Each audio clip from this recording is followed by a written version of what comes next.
Has hablado sobre la casta, el sistema político corrupto, así que hay mucha gente poderosa y grupos que están en contra de tus ideas. ¿Qué se necesita para luchar cuando tanto poder está en tu contra?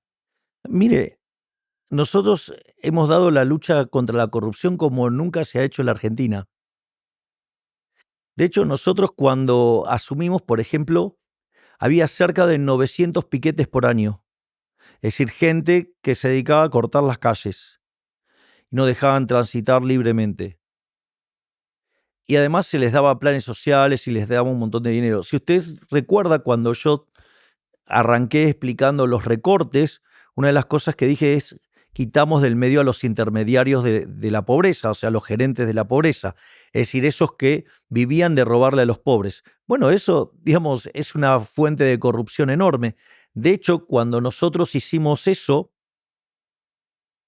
a los 2 días, uno de los piqueteros más renombrados y más influyente llamó a hacer una manifestación. Él decía que iban a ir 50.000 personas porque básicamente estaba esperando 100.000, entonces quería mostrarlo como un éxito. Y ahí, digamos, a la medida que se tomó en capital humano de cortarles el financiamiento, también, digamos, se sancionó el protocolo antipiquetes, donde además el que cortaba la calle no cobraba los planes y además los que violaban la ley iban a ir presos. Y además esto nosotros lo fuimos informando desde los medios de transporte. Bueno, esa marcha que ellos esperaban que fueran en realidad 100.000 personas, terminaron yendo 3.000 personas. Y a partir de ahí no volvieron a cortar más las calles. No solo eso, sino que además evidentemente les cortamos esa corrupción. Una de las cosas que también generaba muchísima corrupción era la obra pública. Otra cosa que generaba también grandes eh, hechos de corrupción eran las transferencias discrecionales a provincias. En general, esas transferencias se hacían a las provincias con contabilidad lo más oscura posible. Entonces, el gobierno nacional, en connivencia con los gobernadores, digamos, se terminaban usando el dinero en otras cosas. No solo eso, con lo cual ahí ya hemos hecho muchas cosas. Además, el Ministerio de Capital Humano todo el tiempo está denunciando en la justicia, no en los medios, en la justicia, actos de corrupción como nunca se hizo en la historia argentina. No solo eso, sino que además, en términos de condenar la corrupción, o sea, hemos hecho, por ejemplo, hace 2 días se condenó, digamos, a Cristina Fernández de Kirchner, digo, por corrupción. Y al otro día, o sea, ayer, le quitamos las jubilaciones de privilegio. Al mismo tiempo estamos, por ejemplo, hemos descubierto que el kirchnerismo utilizaba pensiones por discapacidad para actos de corrupción. Por ejemplo, hay una ciudad que tiene más pensiones por discapacidad que gente. Es decir, para que más o menos tenga una idea de las cosas que se hacen en Argentina. Y además, en Argentina hemos vuelto a darle libertad a la justicia. Nosotros no presionamos a la justicia. Y esto es tan así que durante mi gobierno no solo se condenó a Cristina Fernández de Kirchner, sino que además se condenó los 2 ataques asesinos terroristas que hizo Irán.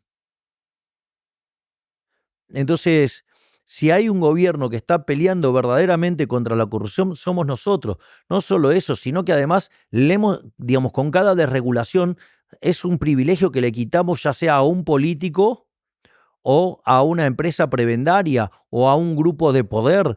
Y eso también es muy poderoso. Nunca nadie en Argentina luchó contra la corrupción de la manera que lo hemos hecho nosotros. Es más, le paso a algo que es profundamente corrupto y es una de mis grandes peleas. Es la corrupción de los medios de comunicación. Es decir, le quité la pauta oficial. Por eso usted va a ver que a pesar de que nosotros generamos noticias maravillosas todas las semanas, en gran cantidad, los medios de comunicación hablan pestes. Es decir, ellos reclaman tener el monopolio del micrófono. Es decir, ellos quieren mentir, calumniar, injuriar, ensuciar, decir cualquier aberración y pretenden que ni siquiera les conteste. Por eso gran parte del periodismo en Argentina odia la red X. Y por eso nosotros los liberales libertarios amamos la red X, porque todos podemos decir lo que queremos. Sin embargo, digamos, estos supuestos periodistas que defienden la libertad de expresión, en realidad lo que quieren es que se censuren las ideas que a ellos no les gusta. Y claro, porque son de izquierda, porque son woke, porque no pueden soportar la competencia, porque si tuvieran que ir a pelear cara a cara, mano a mano, en un terreno nivelado por las ideas, ellos perderían, porque ellos fueron un fracaso en lo económico, en lo social, en lo cultural, y además no hay que olvidarse que esos asesinos llamados socialistas mataron a 150 millones de seres humanos. Entonces, digamos, ellos claramente no pueden pelear de igual a igual. Entonces, por eso exigen que las redes sociales tengan censura y que no se les pueda decir a ellos la verdad, porque cuando uno le dice la verdad a un socialista, lloran diciendo que es discurso del odio. No, no es discurso del odio. Es que ustedes son unos inútiles que han arruinado el planeta, han hecho del planeta algo muchísimo peor y que afortunadamente hoy gracias a las redes sociales, en especial por la tarea enorme y valiente de Elon Musk y el rol que tiene Twitter, digamos hoy X, ¿sí?, ha permitido, digamos, que la información fluya y eso permite dejar, digamos, expuestos a los políticos y expuesto también a los medios de comunicación. Y por eso los periodistas en Argentina están tan violentos. ¿Por qué? Porque antes ellos podían, digamos, por ejemplo, iba un periodista y, por ejemplo, iba y le iba a una persona y le tiraba una carpeta y le decía, si vos no me pones X cantidad de dinero, voy a sacar todo esto y te voy a ensuciar. Y a mí me consta, digo, de un caso de donde un periodista hizo esta extorsión 2 veces a un empresario. Ese empresario le dijo que no se lo iba a pagar y evidentemente el periodista lo hizo. Obviamente que fueron a la justicia, hubo un juicio y ese periodista perdió las 2 veces. Es decir, pero ese proceso es muy lento y en el medio ensuciaron. Entonces, como la justicia tarda mucho, entonces, ¿cuál es el problema? El problema es que en el medio a usted le ensuciaron la vida. Entonces, digo, ¿por qué, digamos, o sea, los periodistas pueden hacer todo esto? Bueno, digamos, por eso, digamos, o sea, les molesta X, por eso les molesta las redes sociales, por eso les molesta la nueva forma de comunicación, porque les quitó el monopolio del micrófono. Y al sacarle el monopolio del micrófono, le sacó los beneficios económicos de la extorsión. Entonces, claramente esa es otra de las peleas que tengo. Usted lee un diario en Argentina y el 85% de lo que usted lee es mentira. Es decir, la característica fundamental de la mayor cantidad de periodistas, no digo todos, pero la gran mayoría de los periodistas en Argentina, salvo honrosas excepciones, son mentirosos, son calumniadores, son injuriadores. Y si aún persistiera el monopolio que ellos exigen que vuelva a reinar, no tengo duda que pedirían dinero a cambio de silencio, porque son eso, son extorsionadores, son ladrones, son corruptos. Y entonces, claro, obviamente, cuando usted le quita un privilegio a un sector, ¿qué hace? Y se enoja. Bueno, bienvenidos a la libertad. Entonces, no solo estás luchando por la libertad económica, también luchas por la libertad de expresión. Exactamente, yo lucho por la libertad en todos los aspectos de la vida. Es decir, una de las cosas que a mí me parece más interesante es que cuando el muro de Berlín cayó, es cierto, oficialmente cayó en el año 89, pero la realidad es que el muro verdaderamente, digamos, o sea, el socialismo cayó en el año 1961, que fue cuando tuvieron que construir el muro. O sea, el muro lo construyeron porque la gente se iba de la Alemania comunista a la Alemania capitalista. Se dieron cuenta que los de el lado occidental estaban mucho mejor. Y para evitar que la gente se fuera, pusieron, qué sistema maravilloso, ¿no? Digamos, para que, digamos, o sea, tenían que atrapar la gente, no la tenían que dejar. Es decir, que, digamos, o sea, son ideas tan maravillosas que las tenían que aplicar a punta de pistola. Es bastante, bueno, no por nada mataron a 150 millones de seres humanos. Entonces, ¿qué es lo que pasa? La caída oficial del muro en el año 89 lo que dejó en claro fue el fracaso del socialismo. En ese contexto, los socialistas pasaron de la discusión de la lucha de clases en economía y la llevaron a otras partes. Entonces, por ejemplo, el socialismo, digamos, o lo que es del siglo XXI, o digamos el marxismo cultural o el posmarxismo, digamos, la definición que usted quiera, es llevar la lucha de clases a distintos aspectos de la vida. Por ejemplo, uno de los aspectos de la vida donde usted, digamos, tiene, esto es la ideología de género. Es decir, es increíble porque los primeros que defendieron la igualdad ante la ley fuimos los liberales.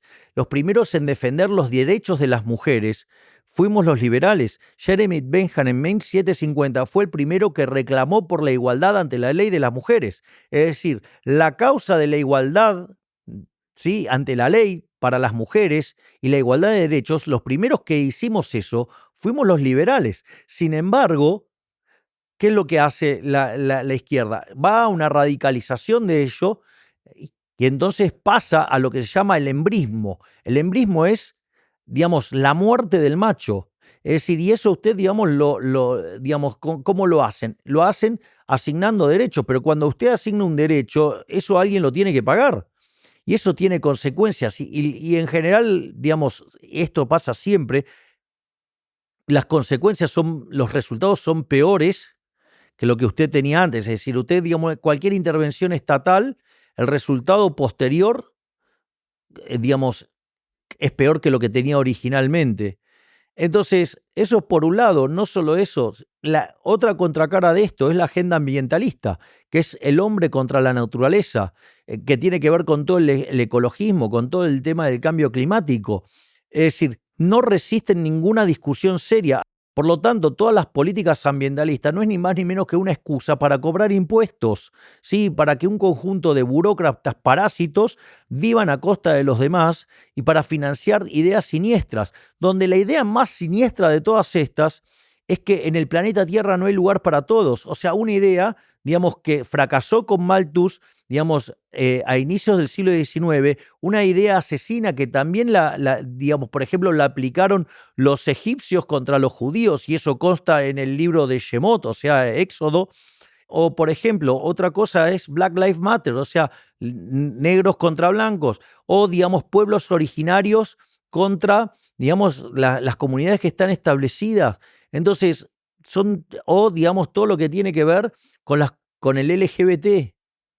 En definitiva, son formas que el socialismo llevó la lucha de clases a otros aspectos, generando, digamos, divisiones y mentiras, digamos, que lo único que hacen es chupar impuestos. Digo, ¿qué era lo que hacía el Ministerio de la Mujer en Argentina? ¿Logró bajar un femicidio? No, ninguno. Digamos, la cantidad de femicidios explotó igual.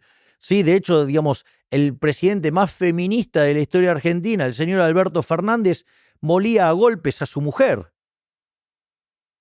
Digo, qué feminista raro. Es decir, y digamos, y dentro de las líneas de los feministas usted encuentra digamos, la mayor cantidad de violadores y golpeadores de mujeres. Es bastante interesante, ¿no? Lo que hacen, digamos, la hipocresía en la que trabajan. Entonces, no es solamente, usted, digamos, la batalla es en tres planos. Usted tiene en el plano económico, que es el capitalismo de libre empresa. En el plano político, entonces, en este momento, digamos, el sistema que ha diseñado el mundo es la democracia liberal republicana, con control de poderes, y, digamos, en el plano de la idea de las batallas cultural. Fíjese, el socialismo ha sido muy exitoso en la batalla cultural, ha sido muy exitoso políticamente, porque esa batalla política la pudo traducir en ganar muchas elecciones. Pero ¿por qué se está resquebrajando? ¿Por qué? Porque producen miseria y porque el sistema económico es un desastre. Entonces la gente, digamos, tarde o temprano se da cuenta que le está yendo peor. Los liberales, libertarios, somos muy buenos en la economía, ¿sí? Y esos buenos resultados económicos pueden dar a que se generen procesos políticos sólidos. Pero ¿qué pasa? Los liberales desatendieron la batalla cultural. Digo, gran parte en culpa por Fukuyama, cuando dijo este es el fin de la historia. No, no fue el fin de la historia, porque al otro año, en el año 90, los socialistas se agruparon en el Foro de San Pablo y basado en las ideas de Gramsci diseñaron una estrategia de meterse en los medios de comunicación, en la cultura y en la educación, que terminó cambiando toda la discusión de la sociedad y ellos se impusieron que lo políticamente correcto era lo que ellos se decían y que cualquier idea fuera de eso era reaccionaria y tenía que ser censurada, perseguida, digamos. Entonces, y que ellos eran los que defendían la libertad, a pesar de que eran los que perseguían a la gente. Es lo mismo que pasa con los periodistas que se enojan con Twitter. Ellos dicen que defienden la libertad, pero no se bancan, digamos, que hablen los que piensan distinto. ¿Es libertad? Sí, para ellos, pero digo, para los que piensan distinto, no. Eso no es libertad, eso es fascismo. Entonces, ¿qué es lo que nosotros decimos? Entonces, hay que dar la batalla en el plano económico y creo que estamos haciendo un programa económico extremadamente exitoso que está siendo reconocido a nivel mundial. De hecho, la otra noche el presidente electo, Donald Trump, justamente hizo un reconocimiento de los logros que estamos teniendo en Argentina, ¿no? Y a la velocidad que lo hemos hecho. Al mismo tiempo, usted tiene que dar la batalla política porque los partidos de fútbol no se ganan gritando en la tribuna, se ganan jugando en la cancha. Pero con eso solo no alcanza. Porque usted tiene que, digamos, transmitirle a la sociedad los valores del capitalismo, del libre mercado, de lo que es el liberalismo, del valor de la libertad. Y cuando usted logre ser exitoso en eso, entonces sí vamos a poder avanzar a paso firme. Si usted no da la batalla cultural, le va a pasar lo que hizo Chile. Tuvo un exitoso modelo económico, fue, digamos, sostenido en el tiempo, pero en algún momento se cayó. ¿Por qué se cayó? Porque no habían dado la batalla cultural.